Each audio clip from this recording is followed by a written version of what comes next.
Good morning, children. How are you, children? I hope all of you are fine. Today, class for the I class subject is biological science.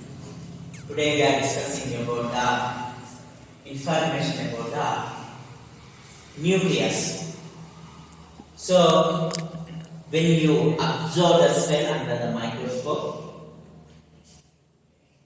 in the center of the cell, is nothing but in the middle of the cell, we observe that the largest part that is called as nucleus.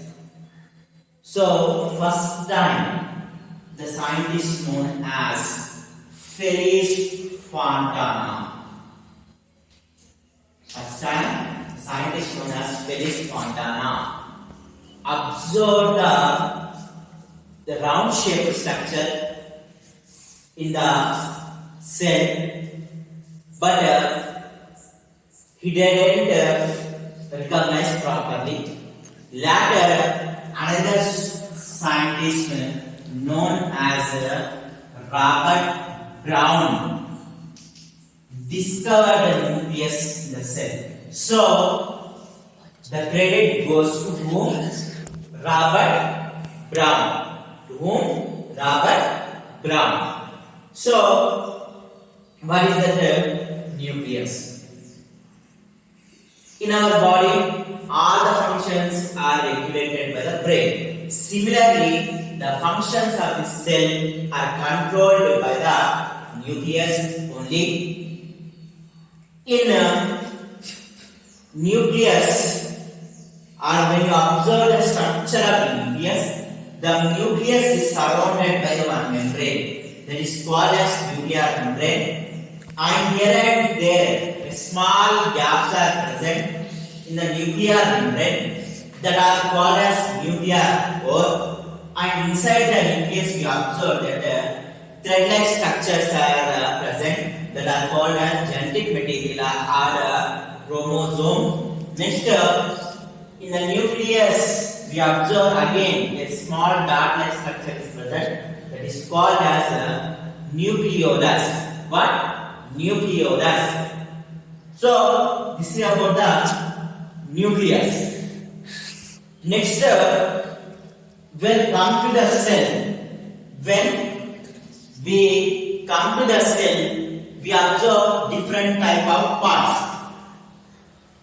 So, in plant cell, the layer that surrounds the plant cell is called as the cell wall. Cell wall. In animals,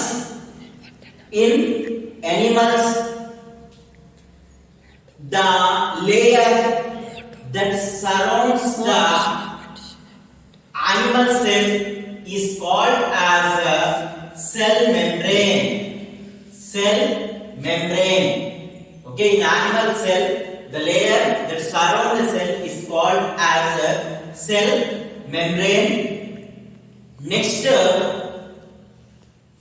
in the middle and the center, we observe that nucleus. We know that in the middle of cell, it contains the nucleus, and here we observe that water-like substance.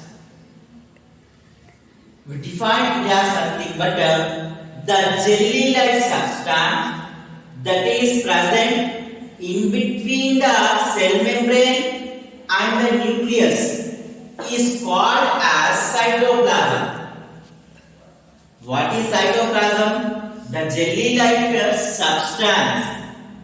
What? The jelly-like substance that is present in between the nucleus and the cell membrane is called as cytoplasm.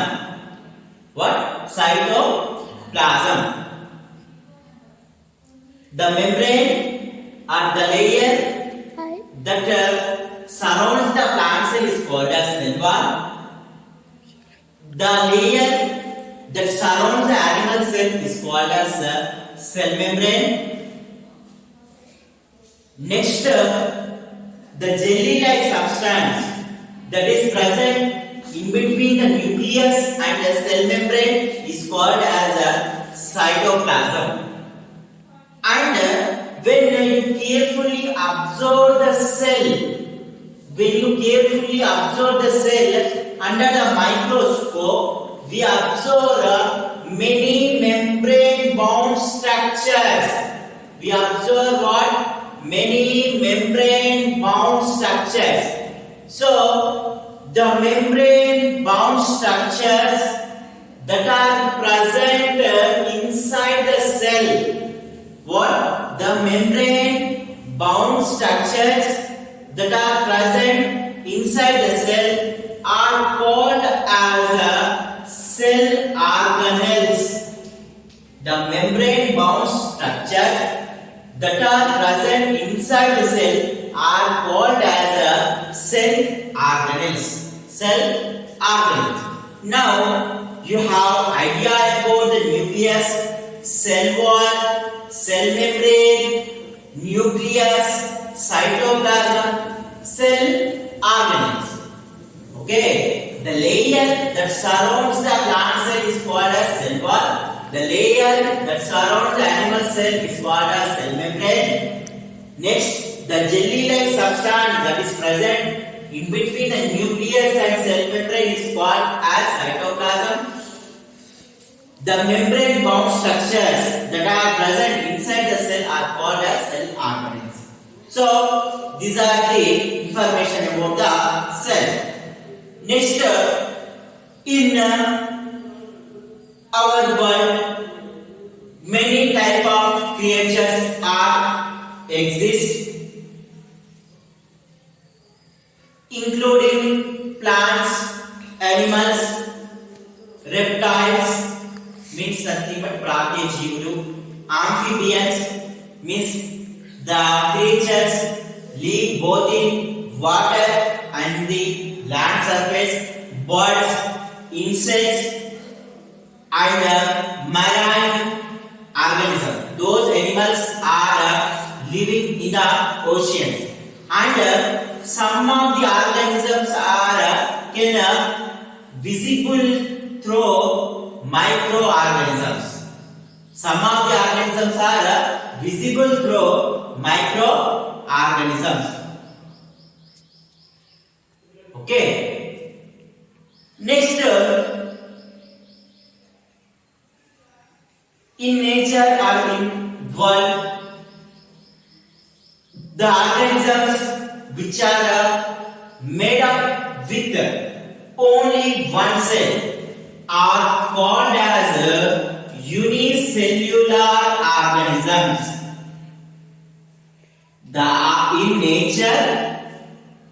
In nature, the organisms which are made with one cell are called as unicellular organisms, and the organisms which are made up with more than one cell are called as multicellular organisms. The organisms which are made up with only one cell are called as unicellular organism, and the organisms which are made up with more than one cell are called as multicellular organism. So here one cell organisms. So these are nothing but these are made up with more than one cell. Example of unicellular organism is amoeba, paramecium. Next, chlamydomonas, amoeba, paramecium, chlamydomonas, bacteria are example for the unicellular organism. Amoeba, paramecium, chlamydomonas, bacteria. Here, multicellular organism, fishes, birds, human, animals. Okay, fish, birds, humans, animals, plants are common at the multicellular organisms. The unicellular organisms are very primitive organisms, means nothing but undeveloped organisms. Next, these multicellular organisms are highly developed organisms. అంటే ఇవి అభివృద్ధి చెందిన జీవి, ఇవి బాగా అభివృద్ధి చెందిన జీవి. Okay, these are undeveloped organisms. These are highly developed organisms. And in unicellular organism, one cell only performs all body functions. In multicellular organisms, to perform various functions, special type of systems are developed. Means nothing but for respiration purpose, అంటే శ్వాస పీల్చుకోవడానికి we have nose and lungs. For the digestion of food, we have well developed digestive system. For movement, we have hands and legs. Yes or not? To think, we have brain, nervous system. So to perform various type of functions, various type of organ systems are highly developed in the multicellular organism. But unicellular organism, only one cell is present. That cell can only perform the all the functions such as nutrition, respiration, locomotion, and reproduction also. So these are some of the difference between the unicellular organisms and multicellular organisms. Normally, we can observe the unicellular organisms with the help of microscope only, but we can observe through the unaided eye. Normally, మనం కంటితోనే కనిపిస్తాం. Okay, one time repeating: unicellular organism, multicellular organism. The organisms which are made up with only one cell are called as unicellular organism. The organisms which are made up with more than one cell are called as multicellular organisms. These are undeveloped organisms. These are highly developed organisms. We can see unicellular organism with the help of microscope only. Normally, multicellular organisms are visible with our unaided eye. Example: amoeba, paramecium, chlamydomonas, bacteria, fish, birds, human, animals, plants, multicellular organisms. Next, the functions. The cell only performs all body function. Example: nutrition is nothing but taking food, locomotion, movement, reproduction. Okay, all the functions can perform only one cell. But to perform all various type of functions, different type of organs and organ systems are present in the multicellular organism.